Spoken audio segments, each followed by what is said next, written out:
શહેરના ઉધના વિસ્તારમાં કાયદો અને વ્યવસ્થાની સ્થિતિ પર સવાલો ઊભા કરતી એક સનસનાટીભરી ઘટના સામે આવી છે. ઉધના પોલીસ મથકની હદમાં આવેલા સમ્રાટનગર વિસ્તારમાં એક યુવકની ઘાતકી હત્યા કરાતા સમગ્ર પંથકમાં ભારે અરેરાટી વ્યાપી ગઈ છે. માહિતી મુજબ સમ્રાટનગરમાં વિકી ઉર્ફે લકી નામના યુવક પર જીવલેણ હુમલો કરી તેની ક્રૂરતાપૂર્વક હત્યા કરવામાં આવી છે. ઘટનાની જાણ થતાં જ ઉધના પોલીસનો મોટો કાફલો તાત્કાલિક ઘટનાસ્થળે દોડી ગયો હતો. પોલીસે મૃતદેહનો કબજો મેળવી તેને પોસ્ટમોર્ટમ અર્થે ખસેડ્યો છે અને કાયદેસરની કાર્યવાહી હાથ ધરી છે. પોલીસ દ્વારા ફોરેન્સિક ટીમની મદદથી ઘટનાસ્થળેથી જરૂરી પુરાવા એકત્રિત કરવામાં આવી રહ્યા છે. આ ઉપરાંત આસપાસના સીસીટીવી કેમેરાના ફૂટેજ અને સ્થાનિક લોકોના નિવેદનોના આધારે આરોપીઓ સુધી પહોંચવા માટે પોલીસે ચક્રો ગતિમાન કર્યા છે. પરિવારના ગંભીર આક્ષેપો.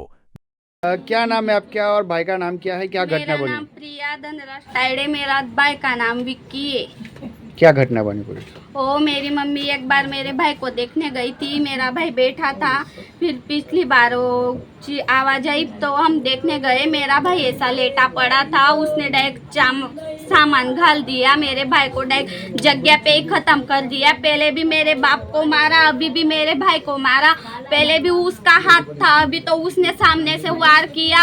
अभी आप उसको हमारे सामने लाओ. हम मनीषा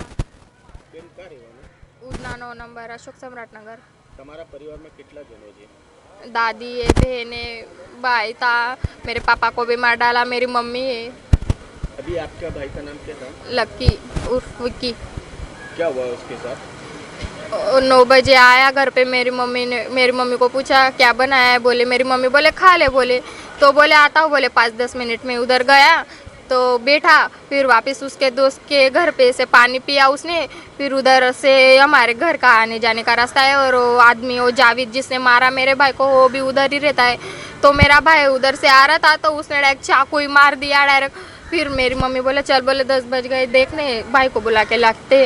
तो मेरे भाई को बुलाने जा रहे थे तो उधर पड़ा था, कोई उठा भी नहीं रहा था. उसको पड़ा था वो. और वो जावेद जो अभी मेरे बाप को भी मारा है ना, तो ये जावेद का हाथ था उसमें, पर वो सामने नहीं आ रहा था. अभी भी उसने मेरे भाई को मारा. कुछ दुश्मनी भी नहीं थी, कुछ झगड़ा भांडा कुछ नहीं. તમારો ભાઈ શું કામ કરતો હતો? पार्सल में जाता था.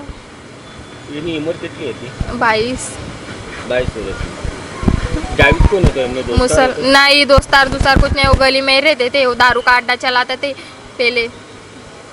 ऐसा ही मर्डर उधना अशोक सम्राटनगर 9 नंबर. नया रोड 9 नंबर. અત્યારે તમારી માંગ શું છે? अभी क्या मेरे बाप को भी मार डाला, अभी मेरे भाई को भी मार डाला. अब हम क्या करेंगे? 2 जवान बहने, हम कुंवारी है, कौन करेगा हमारा सब? कौन करेगा? अभी हमको कुछ नहीं न्याय चाहिए, बस जावेद को. આ લોહિયાળ ઘટનાને પગલે મૃતક વિકી ઉર્ફે લકીની બહેનોએ મીડિયા સમક્ષ આવીને ચોંકાવનારા અને ગંભીર આક્ષેપો કર્યા છે. પરિવારનો આરોપ છે કે જાવેદ નામના વ્યક્તિ સામે અગાઉ તેમના પિતાની હત્યાના પણ આક્ષેપો રહ્યા હતા અને હવે તેમના ભાઈની હત્યા પાછળ પણ આ જ જાવેદની સંડોવણી છે.